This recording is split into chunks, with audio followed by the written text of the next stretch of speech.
everybody. Welcome to the SyFy Sistas podcast. We're proud members of the Trek Geeks Network, and we're so happy to bring you this show today on the Falcon and the Winter Soldier. I am Tamia Harper, and I'm joined by my sisters. I got Subrina Wood. Whoop. I got Yvette Blackman-Tom. Whoop, whoop. I got Fran T. Stop. And I got Sis JD. Well, no. And we are here to get into another deep dive on the Falcon and the Winter Soldier and go all into the Marvel Universe. Before we do that, I just want to give a shout out to our sponsors, the best sponsors in the whole galaxy, or any galaxy. Science Division, the makers of the world's first and only app-enabled Tribble. And if you haven't gotten a Tribble yet, you need to treat yourself to a Tribble because they are the best. They're the softest, they're the fuzziest, they're the cutest. They're seriously the best little adorable alien species that you can have in your house. I love to cuddle mine when I come home from a long day of work and it just trills and it purrs and it's sort of like really relaxes me. It's my favorite. Our Tribbles have 3 modes. Count them. 1, 2, 3 modes. There's at ease, and the Tribbles vibrate just like that.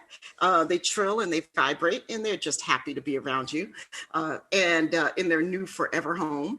And then there's an on-duty mode when your Tribble is actively seeking Klingon infiltrators, and it trills very softly for friends, and then it squeaks really loudly if any Klingons are nearby.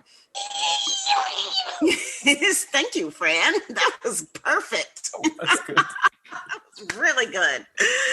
And then there's watchdog mode, where it guards your precious possessions like your phasers and your comm badges and even bat lifts. And it'll squeak really loud if somebody tries to get your stuff. I'm not even going to try it. I know. Thank you. Hurt ourselves. I think the listeners and myself say thank you for not trying that. So you say that we're going to hurt ourselves.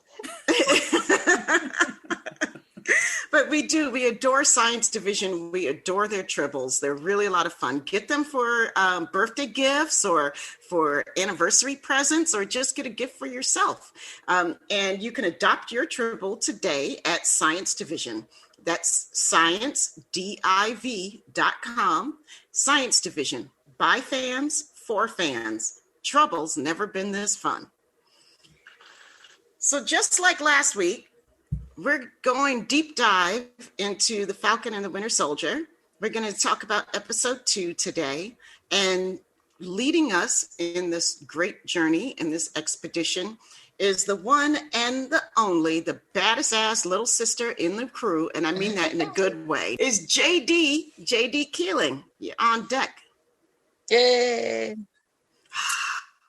Oh, I'm just waiting for like everything to stop. I don't like to interrupt the applause. Oh, wait, applause? Oh, yes. Okay, sorry.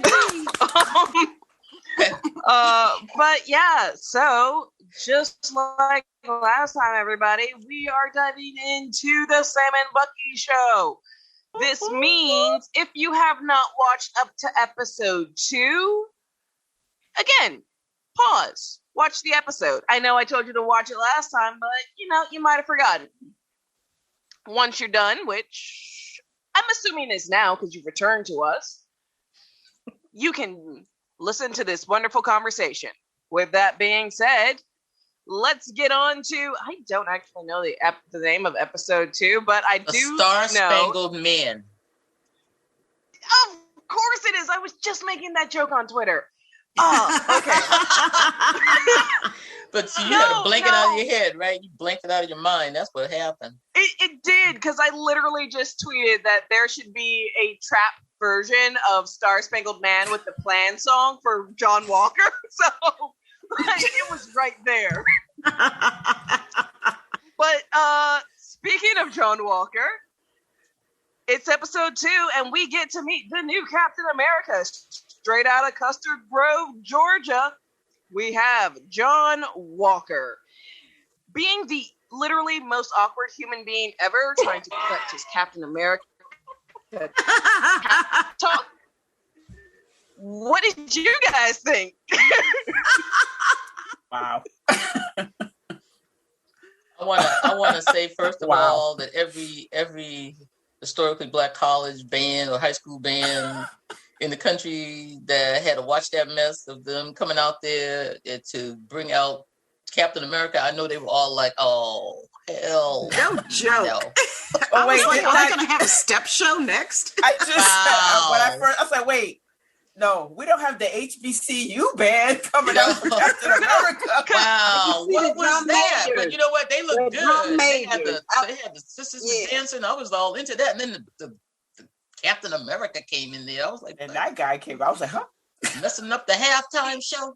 The nerve. This is actually what I loved about it because they tell you up front. Well, first when we meet John, we meet his very black best friend, and then you found out he went to a very black school, and yet he is the most awkward white man to ever wife. And his wife was like, I mean, I was like, how?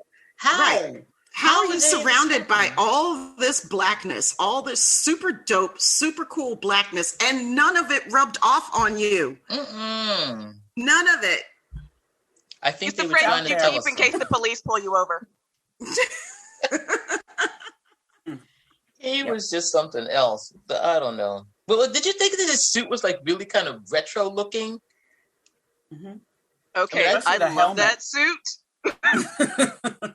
I just thought they made it look like they made him look more like the World War II Captain America than the Captain America that ended, the Marvel Universe, because that suit had been sort of redesigned, and they were really making him look red, white, blue, back in the day. I was like, well, where's the motorcycle? Where's the where's the leather goggles? It was just ridiculous.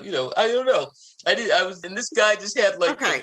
Beard. But wait. First of all, nobody really. really responded to Sabrina's comment about the suit. I like the suit. You did like the suit? I thought it looked different from the suit that we last saw the real Cap in. But that was the original Captain America. Right. I That thought they suit, changed his suit, I thought. Right. Well, it got modernized, but that was the original suit. But in You're not his defense, for a second, he had questions himself about whether he should be the Captain America. I mean, he was questioning. Did he have questions about whether he should be it or whether he could do it? I don't think he had questions about whether he should be it. He felt entitled to inherit that role. He was only nervous about whether he could do it and not make an ass out of himself, which I think are two different things. I kept looking for redeeming qualities in this guy, when, I was like, oh, okay, like you got a point because you're married to his sister. So maybe you got something going on upstairs. And then I was just like, oh no, I just don't like him. And as somebody who is coming from like not knowing this history in the comics or anything, straight up, I knew he was wrong when I first saw him, and like, I don't like him. I don't like him. I don't like him. I don't like him. Something wrong with this child. I don't like him. You sound like Bucky. See, I will say that is a testament to the wonderful acting of Wyatt Russell, who, True. like, he played that so well. People were Really sending him death threats. Like, Oh, wow. Wow. yeah. People Wyatt literally did it. sent him death threats. They hate John Walker so much. And, Wyatt, wonderful guy, he kind of took it in stride and so like, well, clearly I'm doing something right. Yeah. He did. He played the hell out of that role. He really did. He was really pretty interesting. If you watch the extras, there's a tape of them all, being introduced at some of the Air Force Base, and they're all on screen. And he really is very thrilled to be in the show and everything. And I think he acted his part really well. He really did. He made us all hate him to death. So good job, Wyatt. Give that man I don't know what the award is called. Razzie? No, he was acting. He was acting. No, he did a great Because job. he The actually did a actor- good job. Yeah. No, the actor, Yeah. because you're so you have such strong feelings about him, Fran. I think he did an absolutely great job. I didn't The like actor. him. It wasn't his acting or anything. I didn't like him on sight. Oh, Before he even He said he likes you. He called us up and he said he did. Yeah, Yeah, I didn't like him on sight. I really like Fran. And I said, well, she don't like you. I don't. I'm like, well, where did he get this fool from? And then my sister told me who he was. I'm like, you kidding? This is him? Just to make a distinction, like you didn't like him as the character, or you didn't like the character, the new captain, period. Yes. Okay, that cleared that up. Thanks. Yep, thank you. That helps. moving on. Next, All right. please, JD. Well, with that, speaking of people who don't like John Walker, our next scene we see Bucky going to Sam like, what the hell did you do? Right. What So- did you do? Mhm. So, I mean, honestly, interesting moment, if only because, Bucky, seriously, you ignore the man's 10 calls, but you're willing to show up the moment there's a new Captain America just to yell at him? Thank Petty, you. You are a terrible friend. Right. That was my thought too. I was like, He dude, might have for been real? calling you to say, should I give up the shield? You didn't answer the phone. Right. This is what happens when you don't call back. Well, you don't No. answer texts, and And if it wasn't for the psychiatrist, I don't think he would have called him. You don't talk to anybody but me, and you got all these mixed calls and texts, and you're not, the next thing you know, he's texting them. So he needed a little push that way. I think you gave him a little nudge to do that. I'm I going to think- forgive Bucky everything. Well, I love me some Bucky too. Give Sabrina. Bucky. Bucky has issues. Let him go. Oh my God, he's 106. What do you Forgive him. want from him? Bucky needs Right. to learn how to work his phone. But like, how did Bucky know where Sam was leaving from? He just gets to the Air Force base and I just know, walk right? onto the base. He's the Winter Soldier. Wait, Yeah, but he's got Clearly, a he knows how to partner. work his phone when he wants to. I guess so. And just all up in poor Sam's face. He's telling like, him, I love- Siri. Oh, But yeah, and he's over 100 years old, so He know better. I think he did real good with the technology to be over 100 years old. Well, I want to say that my favorite funny line in this episode 2 was when Sam ever said that, they would, what's big? He said, what's bigger than this, Sam? And then Sam said, we're going out here and we're fighting the big 3. Yes. I lost it. Aliens, androids, aliens, and wizards. I just, Right. he said, that's not a thing. Like, it's absolutely a thing. It's a thing. A sorcerer is a Serious. wizard without a hat. That was I had excellent. to roll it back and play it again because it was hysterical. And they just I did too. delivered I was these like, did he lines. say? I was like, he's absolutely correct. He is. This is what a He was, sorcerer is. he was right. He Without was a proud hat, of himself for coming up with that too. I just figured that out. But I just made that up. yeah, hey, it stopped Bucky for a minute. I did. Didn't it? Doctor Strange. They are too funny. Now, again, I'm going to mention that. Please go and watch the extras because I really enjoyed them talking about making this film. And they gave a shout out to the scene in Civil War where Sharon Carter kissed the original Steve Captain America. Rogers. Right. Mhm. When they stole the shields. He said, when they had that scene together, the two of them in the car, but you're not going to move the seat up. He said that was the beginning of everything when everyone thought that maybe these two guys had some real chemistry. Oh yeah, And they decided to make this that was thing. it. That was it. The it. car scene was it. That Yeah. was the moment. And that scene with the three, the big 3 is one that you need to clip out because that was pure, that was pure Anthony Mackie and Sebastian Stan. I mean, they are hilarious together. The banter is fantastic. It's very natural. Yeah. Right. The way it rolls off their tongues. Way of not It reminds me of those guys those two guys that we all know who just can't stop. Right. You know, they're always competing, but they'll do anything for each other. You know, I can say this about him, but you can't. right? Wait. Right. That's just how they are. Yeah. Mm-hmm. Yeah. They remind me of Legolas and Gimli. Yeah. From the Gimli. Lord of the Rings. Gimli, when they're counting all of the kills. How many kills I was they like, had. But you do finally get these two together, and you get them being their full selves as they go to figure out what is going on. Who are these flag smasher peoples, and what are they up to? And it turns out Bucky gets his ass kicked by like a very small young woman. Right. You got your ass kicked by a girl. Which, shout out, like I love the diversity. Erin Kellerman, who is a biracial English actress, she is absolutely lovely. And she kicked his ass. Yeah, she was did. amazing at it. She did. She whooped that boy. I honestly love that scene simply because, like, I love it when he opens up, like, the thing and he's all like, oh, yeah, no, I got you. I'm here to help. And she just smiles at him and then literally kicks him into the room. No, he's opening up the freight car, like the train, and he's like, oh, I think I found the hostage. The prisoner, the hostage. I found the hostage. She's like, and she gave him that little sweet smile. She's like, kicked his ass. yeah, that turned not so sweet.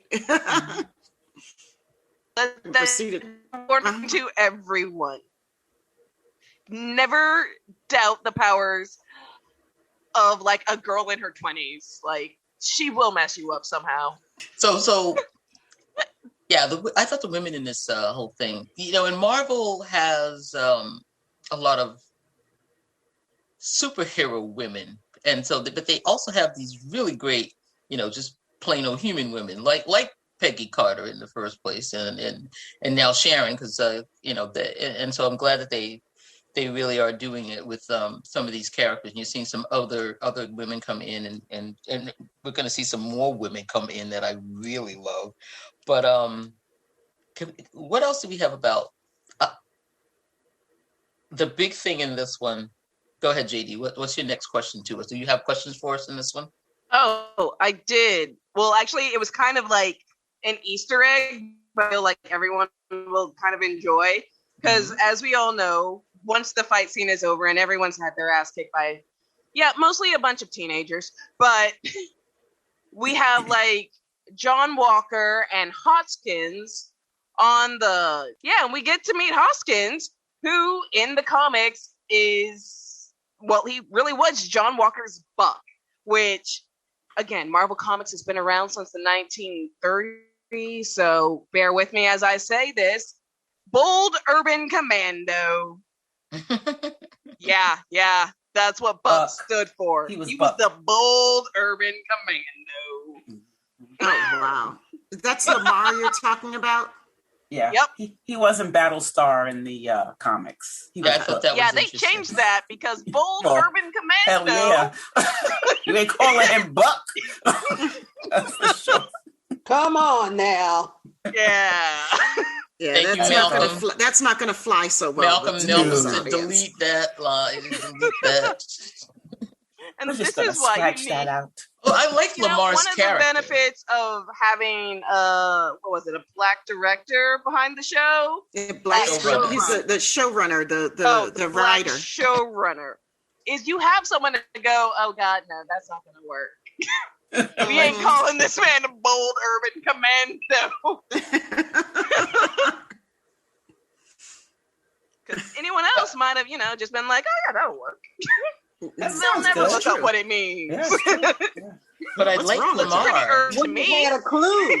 Wouldn't have had a clue of what it What's meant. wrong with Urban? Of course he's Urban. You're like, But listen, he was the one that knew how to speak German. Okay. He did. I mean, it was funny because, everybody was speaking a different language at some point in the show except for John Walker. He's the only one that couldn't speak another thing. I love Sam that spoke about Arabic. him. Like He was very American. exactly, Totally. like he's He was. again the perfect representation of this quote unquote American. Like The don't know ugly squat American. outside it. Like why don't you speak English? Like That's what I because got the rest out of of the that. world doesn't speaks lots of other languages. Oh my God, I can't understand you with that thick accent. Okay.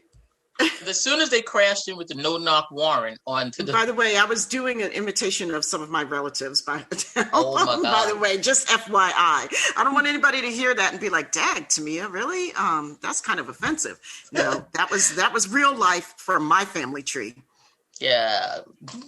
But I would just say, like, they busted into that scene where they busted into the Munich hideout where they had all been harboring them before they got in there, and Walker and Lemar break in, and the guy starts speaking German, and Walker just goes, "I need a translator." Lemar comes over and translates the whole thing for him. But I love that the German guy spit in his face. I was like, he didn't spit at Lemar. He was like, let me come up here. Yeah, and for those of y'all who don't remember that scene, it's actually from episode 3. So, oh no, really? Yes. I Never mind. I already Okay, turtle? I don't remember that. So Fran, can't You'll hear hear you this again. I'm Fran's sure. like, what's going on? I like what? Who's spitting? Sorry. But after we tackled that, and I will say, because this is just one thing I really love, is that everyone is really angry that the government gave away the shield, which I found absolutely hilarious, given everything we know of the U.S. Captain America films. Like, from I was promised an army and all I got was you in Captain America, the first Avengers, to the whole Zola and Operation Paperclip and Hydra Shield and the Winter Soldier. Like, was unexpected, really? You be the judge. And speaking of crimes the American government has committed in the MCU, we're going to go to Baltimore next, where we get to meet one of the greatest cameos ever. Honestly, like, you never get his name, but the grandson that we see in the house is actually Eli Bradley, grandson of Isaiah Bradley, who is the Patriot for the Young Avengers, which makes him the third Young Avengers we have seen in the MCU so far. Probably going to be their next Avenger team up. Just saying. Okay. Yes. Wow. I didn't realize that. That's a great little Easter egg there from me, JD. I appreciate you. Yeah, I knew none of that. I'm on the wrong episode. Like, because technically we saw Tommy and Billy in WandaVision. We know we're getting Kate. We know we're getting Miss America. I'm just saying. But back to why we're in Baltimore. Isaiah Bradley. The most tragic super soldier to ever work for the U.S. government. How do y'all feel coming across that story? It hurt. Watching that, I felt his anger. I felt all of it. And again, it was so much like, so much real life. There's so many stories about experiments that were done to Black folks on us. There's so many stories about Black heroes that we don't know. There's so many times when our people have been fighting for this country since the damn revolution. Literally fighting for freedom in this country since the revolution, and have gotten shafted and continue to get shafted. So Isaiah's story is really, really powerful, and the anger that he embodies and all that hurt, it's real and it's visceral, and we know it.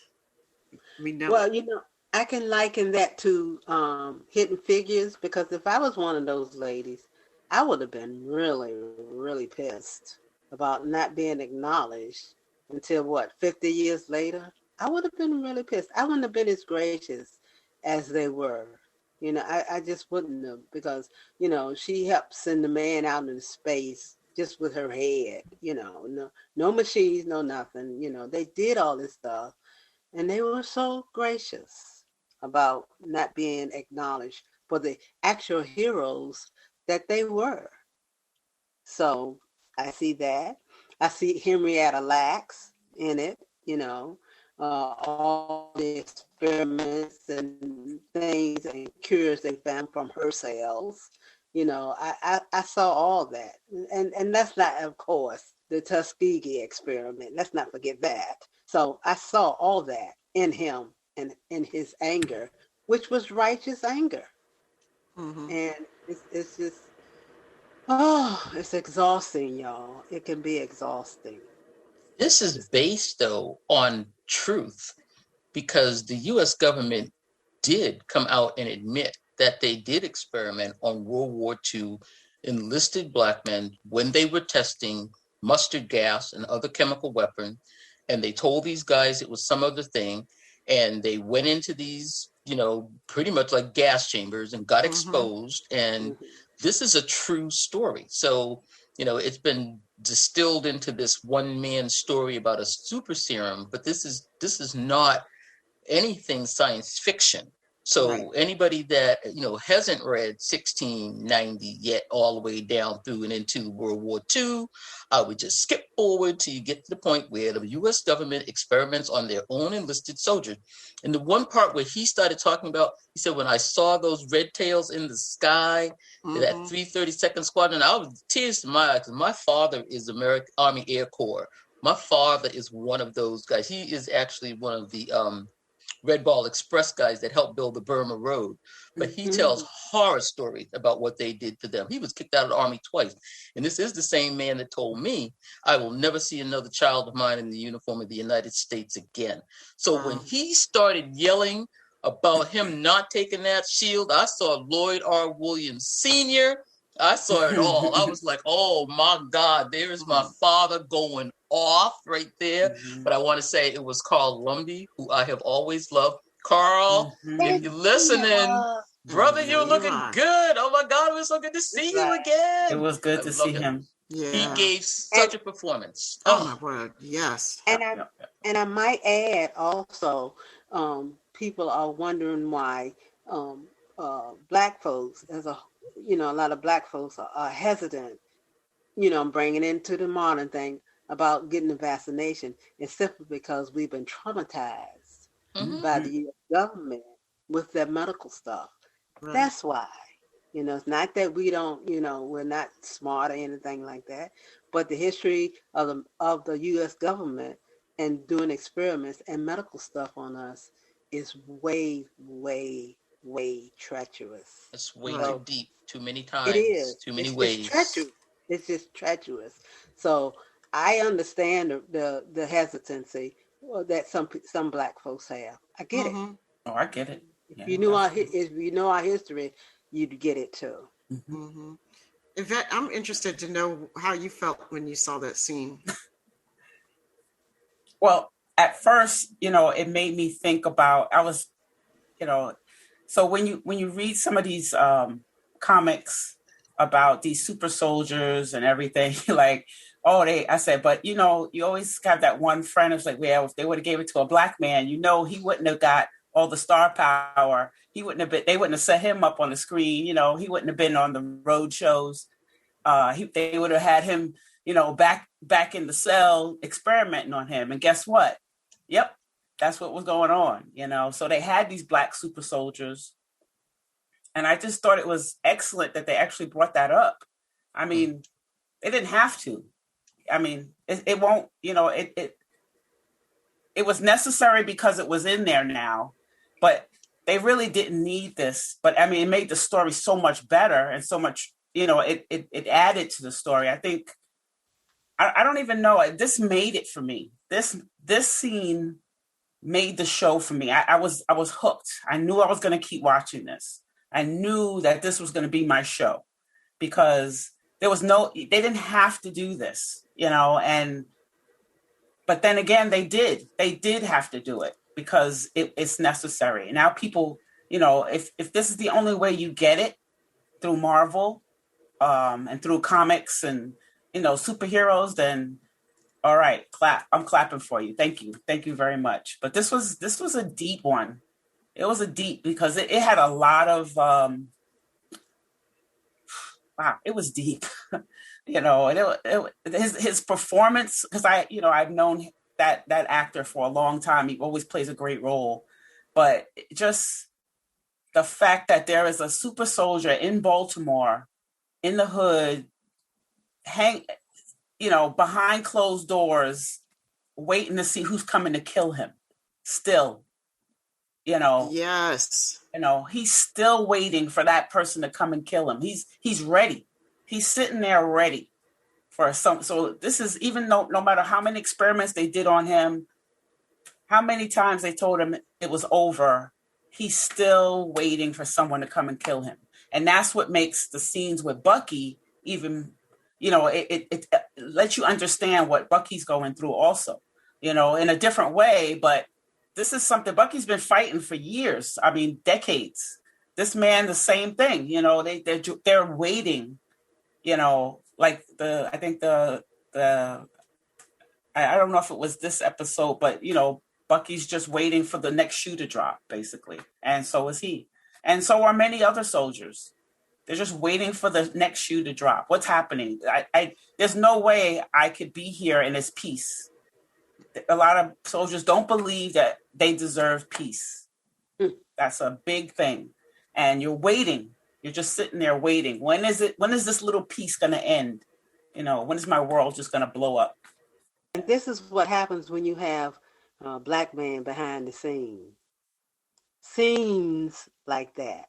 Mm-hmm. That's important. Mm-hmm. So we need to be in front of the camera and behind the camera. Well, before we move on, there is just one thing I would like to note. Well, two things.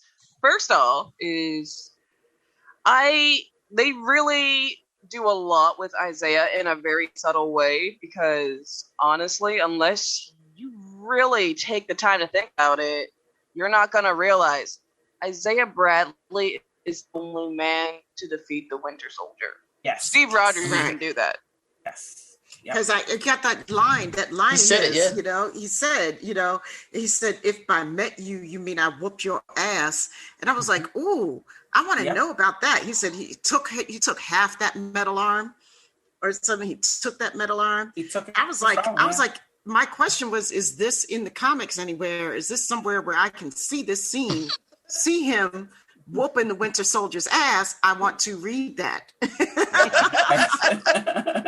Well, I can't speak to that, but I can say, because just a little for the rest of the world, Isaiah Bradley is actually a fairly recent character who was created in 2003 in Marvel's Truth, Red, White, and Black comic book series. So if you would like to check that out, I would advise it. It's a very good series.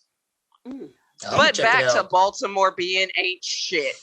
You get like Baltimore ain't shit, and you realize it the moment they walk out the house, because you know what? They are having a fight. Bucky and Sam are getting into it. Sam's wondering, what the fuck y'all ain't ever tell me there was a black super soldier? Did Steve know? Did someone else know? Why didn't I know, Bucky? You've been talking to me all this time. You managed to track me down. Couldn't just be like, oh, hey, Sam, there's a black super soldier. And then lo and behold, the cops come over and be like, excuse me, sir, is this black gentleman harassing you? Right. Amazing. Exactly. It was right on time. And the car just creeped around the corner. Yep. Oh. Mm-hmm. They're creeping and and they're all like, no, we're fine. Everything's fine. Like, wait, don't you take that tone with me? Wait, Let me see your ID. Did you catch that Bucky said, just show me your ID? Show me the ID. Yeah, just show me your ID. Oh, yeah, right? Like, completely not understing. Comply. Why would I show? Ain't nobody asking you to show your ID. Right. It's not. But why do I have to show my ID for being on the street? I got a right to be here. I don't need to show no ID. And if you think it was an argument, I wasn't arguing with myself. So he needs to show some ID too. Right. He ain't got none either. It's hilarious because, I guess Bucky does kind of realize that because he's all like, well, he's not going to show his IT. So his next move is, excuse me, officer, don't you know who he is? Which is honestly the whitest thing I've ever heard Bucky say. That was hilarious. Yes, that was. But how about Bucky is the one that gets arrested? That's called poetic justice. Bucky got a warrant. Poetic friggin' justice. He had his warrant. That's right. Bucky got Mr. Barnes. Yeah, he was Mr. Barnes. And don't protect his head when you put him in the back seat. Just let him hit it, right? Watch your head. Watch your head. Watch the head. Poor Bam. Bucky. Poor Bucky. Bucky was like, oh man, the Notebook.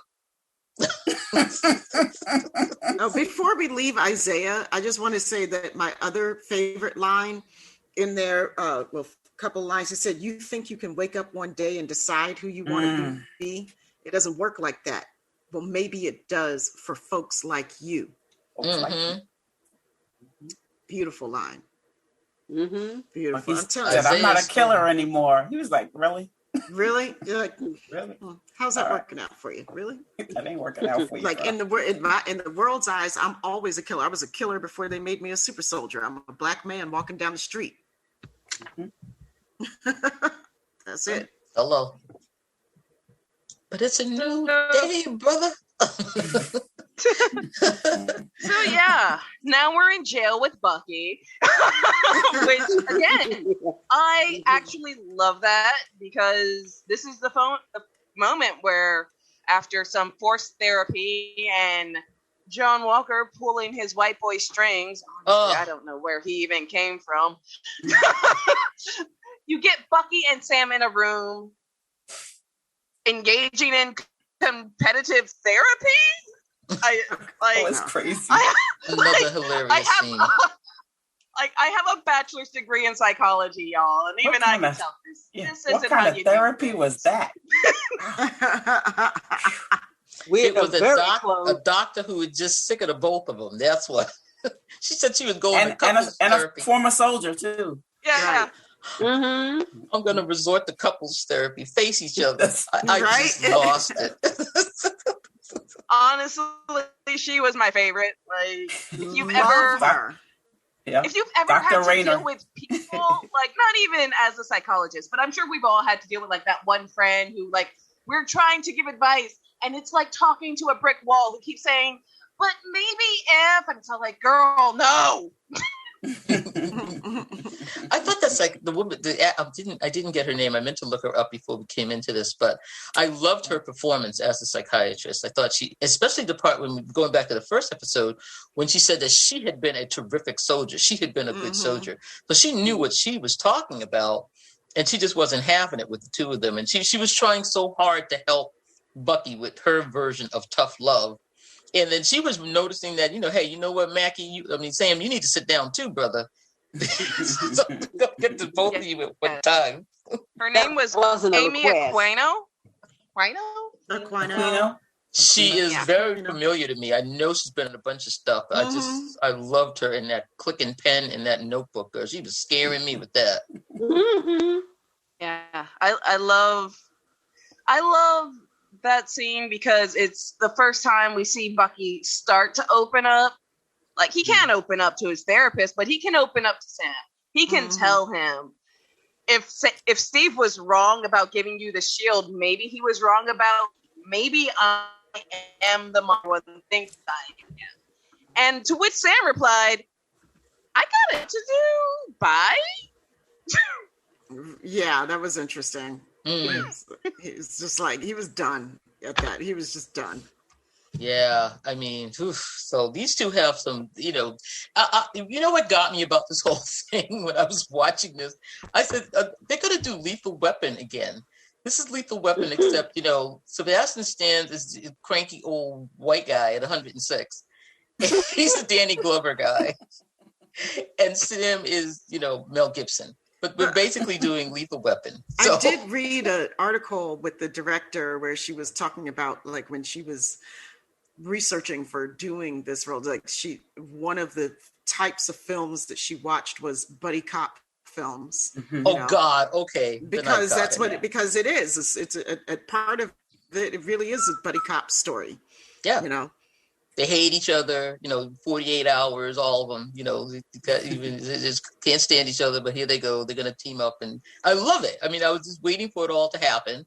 But I think the part of the scene that really, like, this whole part where they're getting Bucky, springing Bucky from jail, was this new Captain America, John Walker dude. Oh my God, I just can't stand him.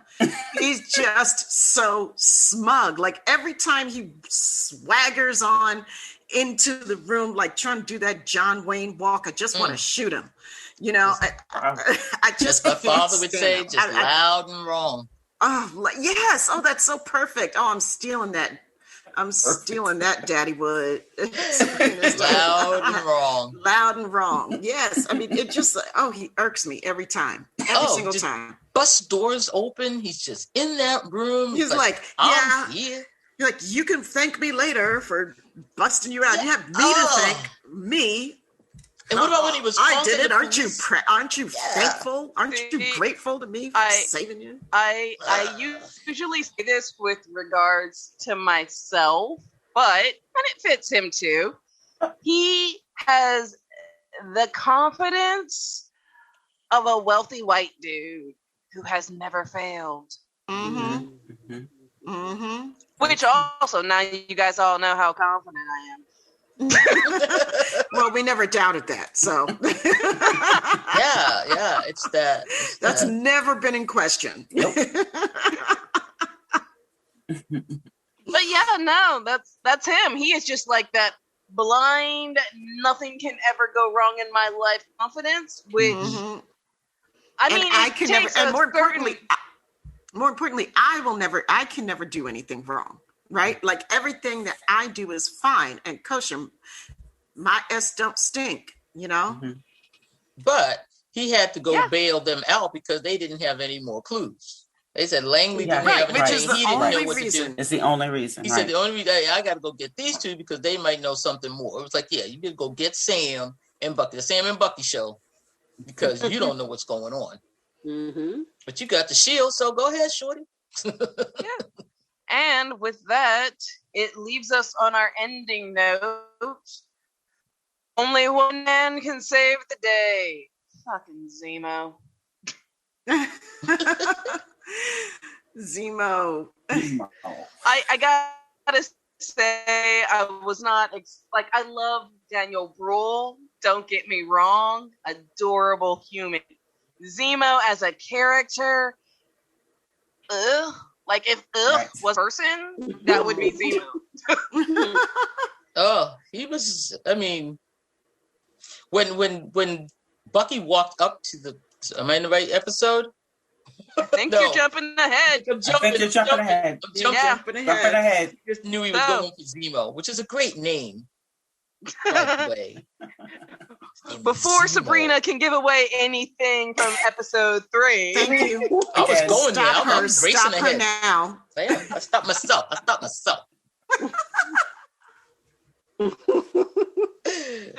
I like why don't you give us our sign up? Good. It's going to be the Sam and Bucky show, Zemo edition. Yeah. Zemo's not to be fooled with. No, he's not. No, I don't know. I'm looking forward. Yes.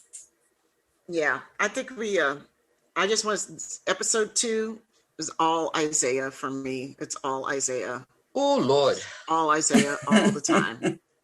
All Carl Lumbly all the time. Yep. I hope we see him again in this. Me too. That's a character that we need to see what happens to him. I hope I see more of his grandson. Yes. Oh, that too. I'm gonna have to start reading some of these comics. I know, right? The Young Avengers is great. You have to go to Yvette's house and go, get some of her comic books. You'll be here next month. Oh, you can touch them. Yeah. I know. I'm gonna do I have to wear white gloves? You're not going to touch my first edition Falcon. No. just Oh. to look wow. at it. If you ever Well, come over to my okay. house, you have to wear white gloves to touch my, what was it? What's the thing called? The Winter Soldier. I had it signed by Chris Evans and Sebastian Stan. Oh, Oh, Ooh. yeah. Don't you could just look at that. I wouldn't even want to touch No, that. I wouldn't even want to breathe on that. Right? Well, I have a first edition Deep Space Nine comic book. bring Same us guy- back, Fran. Bring us back. Wow, we were doing so well. right? We really were. We Because are last the Trek episode, Geeks, it was SyFy Tamia. Sisters. Tamia was last episode she said something about Star Trek, her Star Trek universe. She had to mention that in Expanse. And I was like, we're going to get through this one.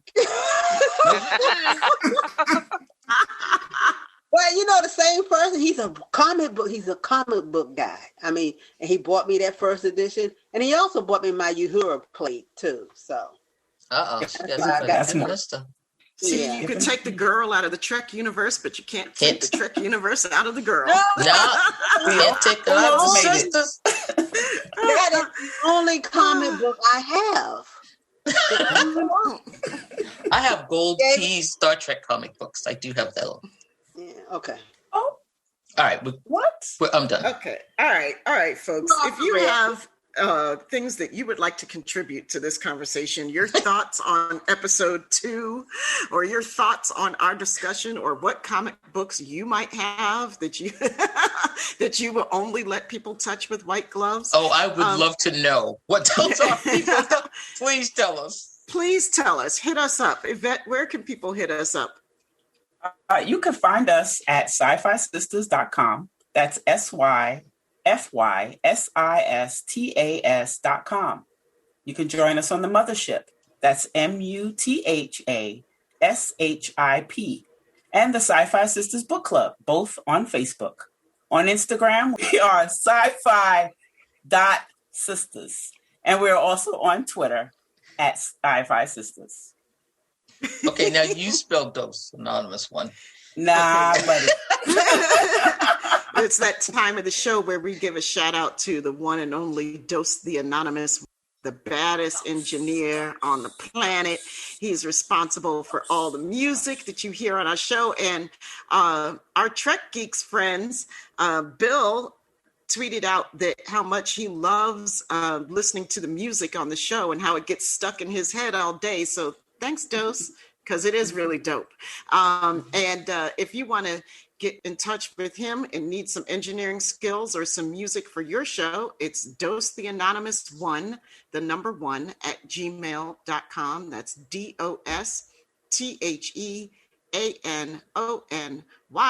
DOSTHEANONYMOUS, the number 1, at gmail.com.